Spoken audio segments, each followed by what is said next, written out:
Welcome back to more playoff action from the United States Chess League. This is FM Mike Klein reporting. Nothing went as planned on Wednesday in the Western Division Quarterfinals, but that was just fine with Seattle and Arizona. Both teams were lower seeds and both trailed early, only to engineer a pair of unlikely comebacks. Top-seeded Dallas, who dominated the early part of the regular season, came into the playoffs cold, losers of 2 of the last 3 matches, and were it not for a match reversal in Week 7, it would have been 3 out of 4. But they had to like their chances against 4th-seeded Seattle, as Grandmaster Julio Sadora took out a world-class opponent on board 1. Grandmaster Varuzhin Akobian sacrificed a pawn to ensnare White's rook, but he thought for more than 20 minutes afterward, perhaps not liking variations such as knight b4, rook takes c5, b takes c5, a3, when White gets 2 pieces for the rook.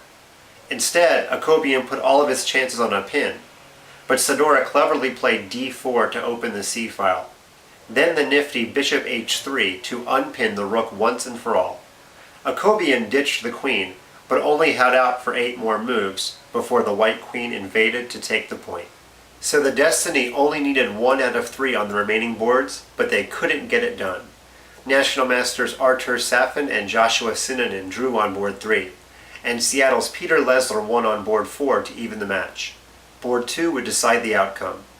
In a game reminiscent of Cat's King in the Eastern playoffs, International Master Georgy Orlov's bishop dominated Grandmaster Conrad Holt's extra rook. Holt chased Orlov's king right where it could assist in the attack. Strangely, after 42 King g3, the threat of rook h4 and rook h8 checkmate is hard to meet.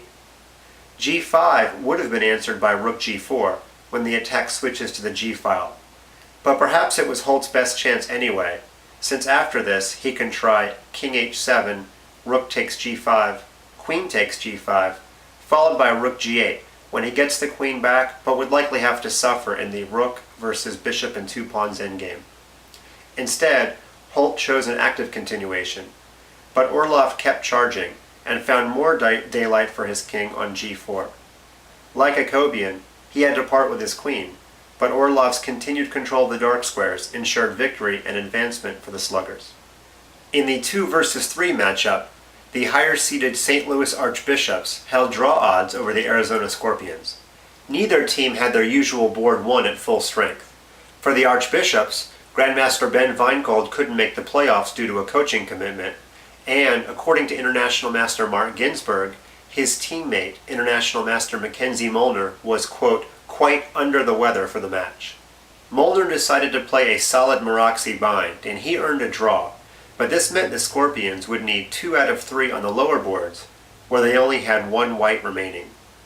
Things got even more desperate when the Archbishop's National Master Nolan Hendrickson dispatched National Master Dipro Chakraborty on board 4.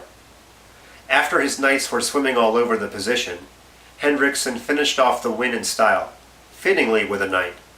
41 rook takes e6 check, followed by getting 2 pawns to the 6th rank, effectively ended the game. Chakraborty resigned in view of rook takes c6, b7, when the pawn gets a touchdown. With Arizona needing 2 wins from the final 2 games, a shocker came on board 2. After playing every week this season and scoring an undefeated 8.5 out of 10 for the Archbishops, and winning the league MVP race, International Master Priyadharshan Kanappan made his first big mistake of the year. After declining a draw earlier on, P. Diddy sacrificed an exchange to open International Master Levon Eltunian's king. With a repetition seemingly in hand after d7 and queen takes h5, White blundered with knight e3.